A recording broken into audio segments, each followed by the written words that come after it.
तो बेटा हमारे आप लोगों के पास जो सिलेबस है हार्ड फॉर्म में आप लोगों ने डाउनलोड किया हुआ है, प्रिंट करवाया हुआ है, उसमें से उसके बाद एक अमेंडमेंट आई थी जिसमें से कुछ टॉपिक्स और एक्स्ट्रा टॉपिक शामिल किए गए थे, जिसमें अगर आपको याद हो तो फर्स्ट चैप्टर का इम्पोर्टेंस ऑफ क्यूसी, वो predicting direction of reaction and extent of reaction भी शामिल हुआ था।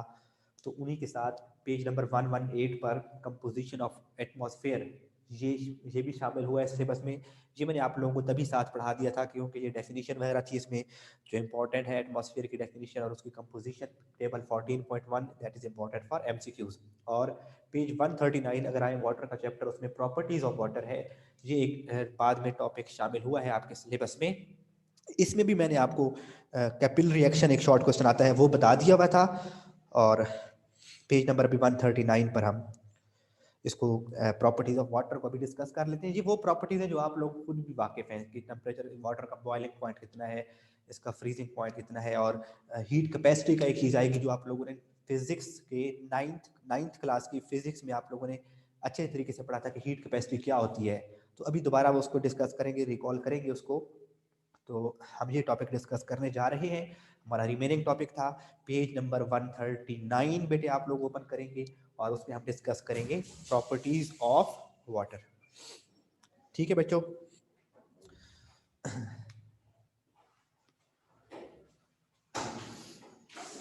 अर्जानिश बेटे आप कभी क्लास में आते हो, फिर 10 दिनों के बाद आते हो, फिर 5 दिनों के बाद आते हो, फिर 10 दिनों के बाद आते हो, तो आपकी स्टडीज ठीक चल रही है? अगर खुद से पढ़ रहे हो तो कोई इशू तो नहीं हो रहा आपको बेटा?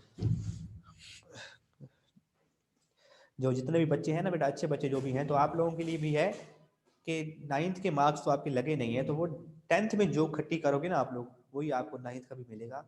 तो बहुत से बच्चे ऐसे थे जिनकी 9th में बहुत अच्छी तैयारी थी, लेकिन 10th में उनकी वो फॉल ऑफ हो गए, उस तरीके से उन्होंने स्टडी नहीं की। तो अभी भी टाइम है।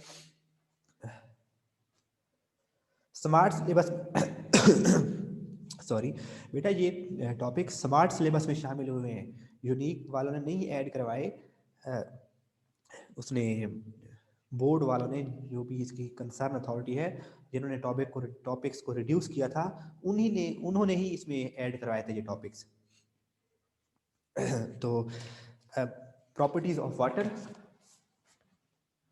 पहले मेरा ये ख्याल था कि चैप्टर खत्म हो गया ना जब, तो ये टॉपिक हमारे जो रहते हैं इनको देख लेंगे, तो आज टाइम मिल गया है तो इसको कर लेते हैं। Properties of water. नहीं नहीं बेटा, दोबारा कोई न्यू सिलेबस नहीं आया।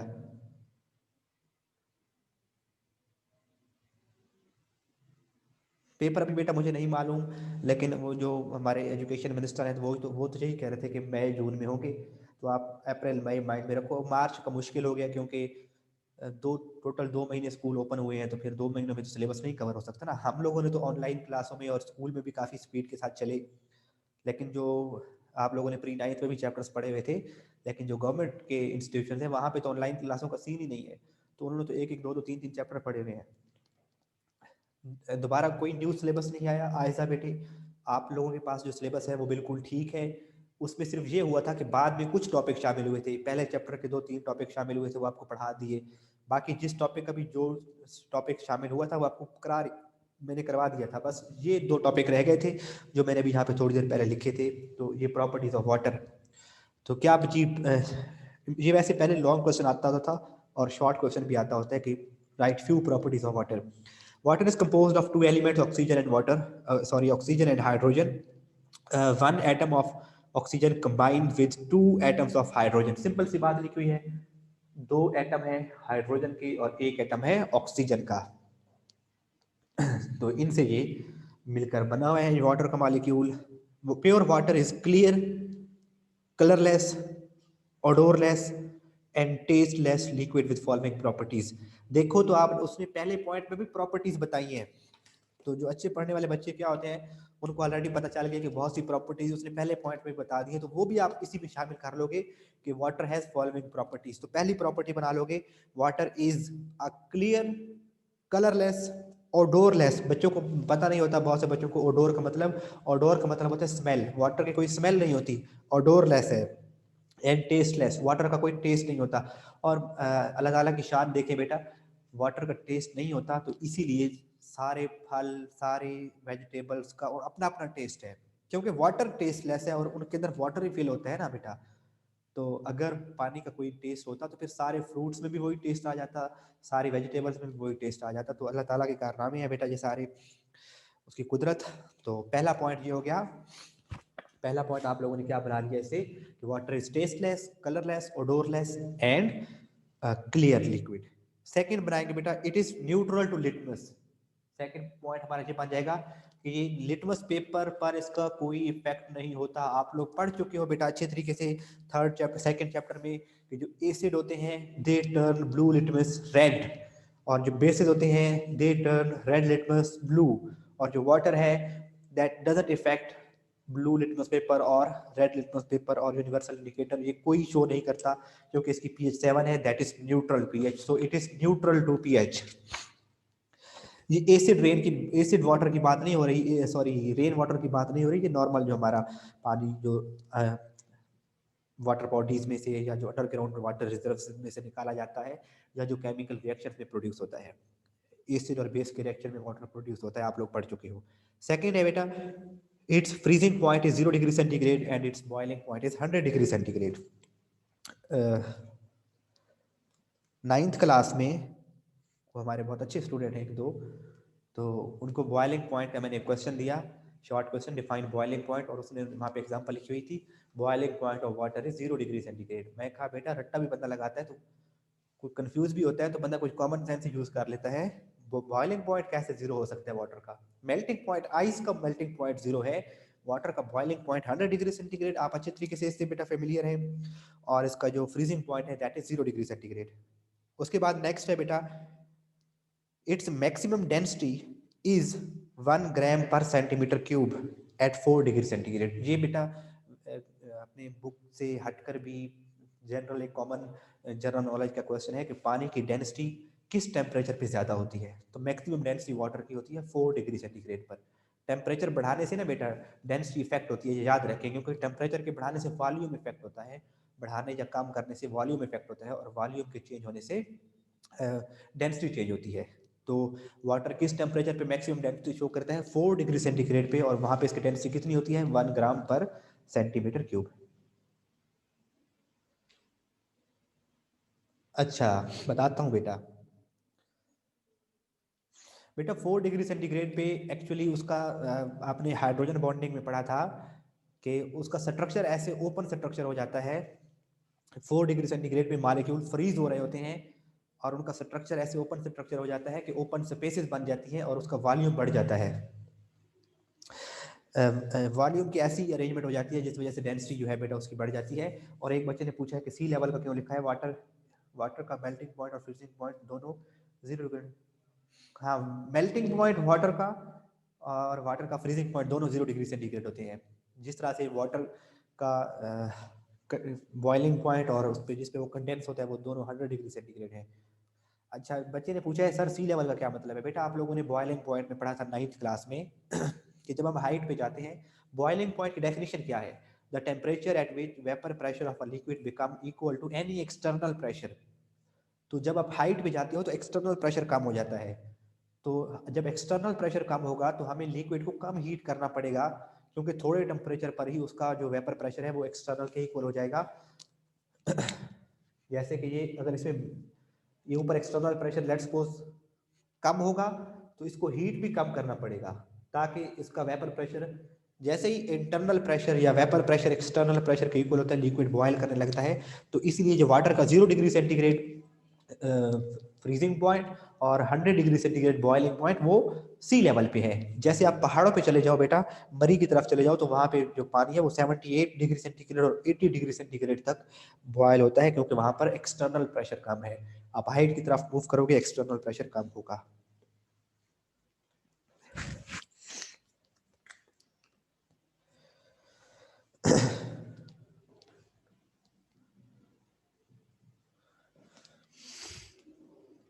उसके बाद नेक्स्ट है बेटा, it is excellent solvent for ionic as well as molecular compounds. तो मालिक्यूलर कंपाउंड्स जो पोलर मालिक्यूल होंगे, जिनमें पॉजिटिव पार्शियल नेगेटिव आयंस होंगे, और आयोनिक जितनी भी सब्सटेंसेस हैं वो वाटर में सारे बहुत अच्छे तरीके से डिसॉल्व होती हैं। नेक्स्ट है बेटा, ये थोड़ा समझने वाला है। It has unusually high that of heat capacity about 4.2 kilo 4.2 पर joule per gram per Kelvin, which is about 6 times greater than that of rocks। बेटा हीट कैपेसिटी क्या होती है? हीट कैपेसिटी का मतलब ये है बेटा, हमारे पास इसके अंदर पानी है 1 ग्राम,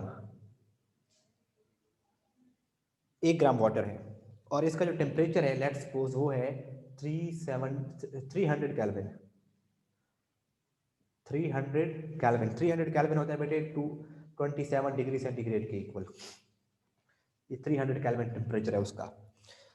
अब इसको हम 1 ग्राम वाटर को कितनी हीट दें कि इसका टेम्परेचर 300 केल्विन से बढ़ के 301 केल्विन हो जाए। यानी कि 1 ग्राम वाटर का टेम्परेचर 1 केल्विन बढ़ाना है तो उसके लिए उसको कितनी हीट देंगे, वो कहलाती है हीट कैपेसिटी। लेट्स सपोज एक और इसके साथ कंपैरिजन करते हैं कि लेट्स सपोज इधर कोई हमारे पास कोई रॉक पड़ी है और उसका है 1 ग्राम, कोई भी रॉक का पीस है, कोई पत्थर का पीस है 1 ग्राम, उसको हम हीट करते हैं। उसका टेम्परेचर भी हमने 300 से क्या करना है, 301 केल्विन करना है। 300 केल्विन से बढ़ा के 301 केल्विन करना है। स्पेसिफिक हीट कैपेसिटी तो कुछ और नहीं है। नहीं बेटा, यही स्पेसिफिक हीट कैपेसिटी होती है कि amount of heat required to raise the temperature of 1 gram of substance by 1 kelvin. 1 kelvin temperature बढ़ाना है हमने 1 ग्राम किसी भी सब्सटेंस का, तो उसके लिए जो हीट रिक्वायर है वो कहलाती है स्पेसिफिक हीट कैपेसिटी। तो दोनों को हीट करना है। तो वाटर के 1 ग्राम का टेम्परेचर 1 केल्विन बढ़ाने के लिए हमें 44.2 जूल पर ग्राम पर केल्विन, और इसको उससे 6 टाइम्स लेस एनर्जी चाहिए होगी। 4.2 डिवाइडेड बाई 6 जूल पर ग्राम पर केल्विन, यानी कि इसको जितनी हीट चाहिए ना बेटा उसके 6 टाइम्स लेस हीट चाहिए इसको। इसका टेम्परेचर जल्दी 301 हो जाएगा।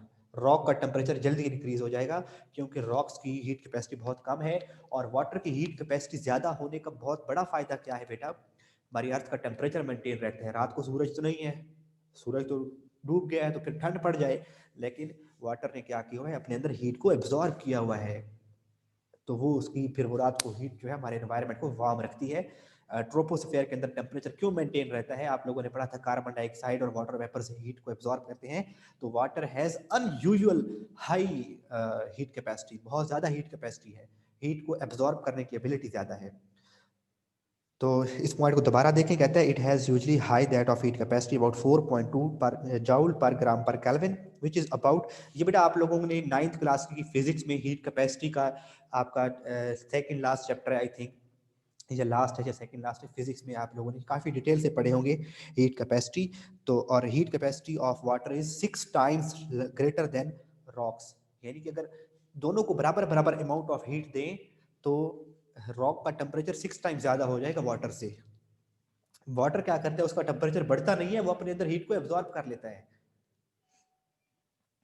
उसके बाद कहता है this specific property of water is responsible for keeping the earth's temperature within limits, otherwise day temperature would have been too high to bear at night time temperature would have been too low to freeze everything. कहते हैं दिन को temperature बहुत बढ़ जाता, अब temperature दिन को क्यों नहीं, बहुत ज्यादा हद तक क्यों नहीं बढ़ता, क्योंकि वो जो हीट आ रही है वो वाटर अपने अंदर एब्जॉर्ब करी जा रहा है। जितने वाटर वेपर्स मौजूद हैं, समंदर मौजूद हैं, दरिया मौजूद हैं, तो वहाँ पर वो जितना पानी मौजूद है वो अपने अंदर हीट को एब्जॉर्ब करी जा रहा है, तो हमें हीट ज़्यादा लगती नहीं है, हमारा टेम्परेचर बहुत हाई नहीं होता। और रात को फिर जब सूरज नहीं होता तो टेम्परेचर बहुत कम हो जाना चाहिए था, लेकिन फिर कम नहीं होता क्योंकि इन्होंने जो हीट एब्जॉर्ब की होती है फिर ये वही हीट रिलीज करते हैं एटमॉस्फेयर में और टेम्परेचर को मेंटेन रखते हैं।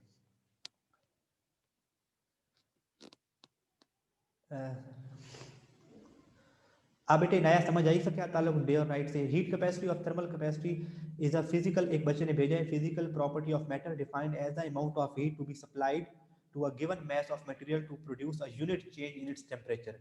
तो बेटा इब्राहिम इमरान ने जो आपने कॉपी करके भेजा है तो वही भेजा है जो मैं आपको बता रहा था कि heat capacity is the amount of heat required to raise the temperature of a substance by 1 kelvin.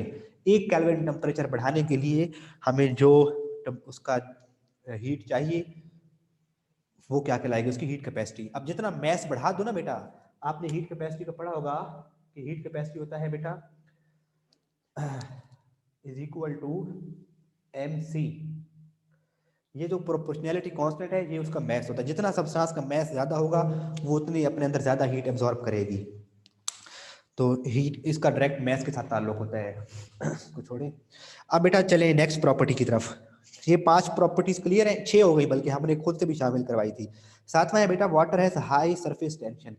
Surface tension बेटा एक्चुअली क्या होता है, मैं इसको जरा डायग्राम्स के थ्रू आपको समझाने की कोशिश करता हूँ। आई होप कि आपको समझ आएगी सरफेस टेंशन क्या होती है। वाटर के मॉलिक्यूल्स में सरफेस टेंशन कब बात आ रहा है, कैसे।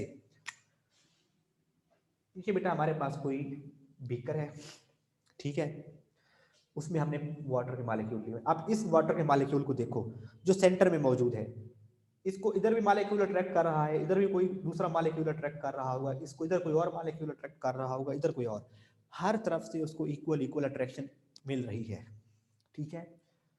इधर भी जो मॉलिक्यूल मौजूद है उसको भी हर तरफ से इक्वल इक्वल अट्रैक्शन मिल रही है। लेकिन जो सरफेस पे मॉलिक्यूल मौजूद है यहाँ ऊपर, इनको सिर्फ नीचे की तरफ मॉलिक्यूल अट्रैक्ट कर रहे हैं, ऊपर कोई मॉलिक्यूल इनको अट्रैक्ट नहीं कर रहा। ये सरफेस पे मॉलिक्यूल मौजूद है। तो इनको मॉलिक्यूल नीचे की तरफ क्या करते हैं बेटा, नीचे वाले मॉलिक्यूल अपनी तरफ अट्रैक्ट करते हैं, खींच रहे हैं, वो इंटरमॉलिक्यूलर फोर्सेस हैं। ऊपर तो कोई मॉलिक्यूल है नहीं तो इनको ऊपर से कोई अट्रैक्टिव फोर्स नहीं मिल रही। एयर के मॉलिक्यूल तो हैं बेटा, एयर के मॉलिक्यूल तो हैं, लेकिन एयर के मॉलिक्यूल पोलर नहीं है, वो तो नॉन पोलर मॉलिक्यूल है ना। ऑक्सीजन फिर रही है O2 की फॉर्म में, नॉन पोलर है। हाइड्रोजन फिर रही है H2 की फॉर्म में, नॉन पोलर है। नाइट्रोजन फिर रही है N2 की फॉर्म में, नॉन पोलर है। जहां पे ऑक्सीजन के ऊपर तो नेगेटिव चार्ज है, हाइड्रोजन पर पार्शियल पॉजिटिव चार्ज है। तो ये वाले जो मॉलिक्यूल हैं ये एक तरह से टेंशन में होते हैं, इनके ऊपर अनइक्वल फोर्स ऑफ अट्रैक्शन है। तो ये एक तरह से टेंशन में है, इनको नीचे के मॉलिक्यूल अपनी तरफ खींच रहे हैं और ये खुद ऊपर की तरफ जाना चाहते हैं, यहाँ से खुद सरफेस से एवापोरेट होना चाहते हैं और दूसरे मॉलिक्यूल इनको अपनी तरफ खींच रहे हैं। तो इस प्रॉपर्टी को कहते हैं सरफेस टेंशन, कि सरफेस के मॉलिक्यूल सरफेस के साथ और ये होती है कहलाती है, ये प्रॉपर्टी कहलाती है सरफेस टेंशन। अब जो एक ड्रॉप होता है वाटर का ड्रॉप, वो राउंड क्यों होता है, कोई भी आपसे पूछे वो राउंड क्यों है, तो वो जो ड्रॉप ऊपर से नीचे गिरता है वो राउंड क्यों होता है, वो सरफेस टेंशन की वजह से। कि ये जो सरफेस पर मॉलिक्यूल होते हैं सारे वो बाहर जाना चाहते हैं और उनको बाकी मॉलिक्यूल अंदर की तरफ क्या करते हैं बेटा, अट्रैक्ट करते हैं, इसीलिए वो राउंड है। जैसे आप अपनी अर्थ का पाथ देख लें, वो राउंड क्यों घूम रही है, सन सन के राउंड वो अंदर क्यों घूम रही है हमारी अर्थ, वो खुद दूर जाना चाहती है, बाहर जाना चाहती है, सन उसको अपनी तरफ अट्रैक्ट करता है तो वो राउंड पाथ में सर्कुलेट करती है। इसी तरह से ये जो वाटर के मॉलिक्यूल हैं ये दूर जाना चाहते हैं, लेकिन अंदर वाले मॉलिक्यूल उनको अपनी तरफ अट्रैक्ट करते हैं। तो ये क्या हो रहा है, इस वजह से ये राउंड हो जाते हैं सरफेस टेंशन की वजह से। तो water has high surface tension. तो इसको देखिए बेटा, water has high surface tension, water has high surface tension. This unique property of water is responsible for its high capillary action। यानी कि जब भी किसी बहुत थिन ट्यूब को रखें ना बेटा, पानी में डुबो के रखें, आप बेशक एक्सपेरिमेंट कर लें, अपनी पेंसिल जो होती है ना, बॉल पेन होता है, उसको उसमें से पेंसिल निकाल लें, उसका जो खाली ढांचा है उसको सिर्फ पानी में डुबोएं, तो पानी का लेवल यहाँ होगा तो आप देखेंगे इसमें पानी का लेवल थोड़ा ऊपर की तरफ आया होगा, ऐसे। बाकी का लेवल इधर होगा पानी का और ट्यूब के अंदर पानी थोड़ा ऊपर की तरफ। वो मॉलिक्यूल जो है वो इस ये वाले मॉलिक्यूल जो है ना, यहाँ पे अक्सर आपने किसी भी गिलास में पानी डाल के देख लो, वो ऐसे होता है। गिलास में पानी डालो ना बेटे तो वो ऐसे ऊपर लेयर बना रहा होता है, ये वाली कॉर्नर से थोड़ा ऊपर होता है, यहाँ पे थोड़ा लोअर होता है। क्यों, कॉर्नर के साथ मॉलिक्यूल थोड़े अटैच होके थोड़े ऊपर की तरफ राइज हो जाते हैं, इसे कहते हैं मेनिस्कस कहते हैं, और इस प्रॉपर्टी को कहते हैं कैपिलरी एक्शन। तो पौधों के अंदर वो बहुत थिन जाइलम वेसल्स होती हैं, जाइलम वेसल्स होती हैं, बहुत थिन होती हैं। तो उनमें इन्हीं थिन वेसल्स की वजह से पानी जो है वो ऊपर की तरफ, ऊपर से उनको ट्रांसपोर्टेशन, वो क्या कर रहे हैं, ट्रांसपायरेशन कर रहे हैं प्लांट्स, ऊपर पानी का प्रेशर कम हो रहा है, नीचे पानी ज़्यादा वो एब्जॉर्ब कर रही है रूट्स, तो एक कैपिलरी एक्शन और ट्रांसपायरेशन पुल की वजह से फिर पानी ऊपर की तरफ मूव करता है। अब थ्रस्ट, हाँ जी, तो अब देखें बेटा, कैपिलरी एक्शन, मैंने आपको शॉर्ट क्वेश्चन लिखवाया था कि जहाँ से शॉर्ट क्वेश्चन आते हैं, व्हाट इज कैपिलरी एक्शन। तो capillary action is process by which water rises up from the roots of the plants to the leaves. This process is vital for the survival of the land plants. तो ये बेटा हमारा आज का topic था।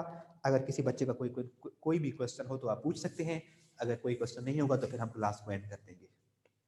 बताइए बच्चे।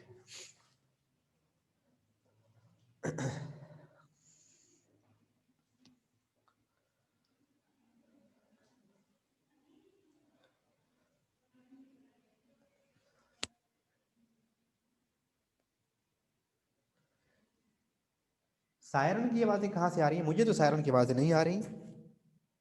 आपको कहीं बाहर देखो, जरा घर से बाहर निकल के देखो, बाहर कुछ होगा।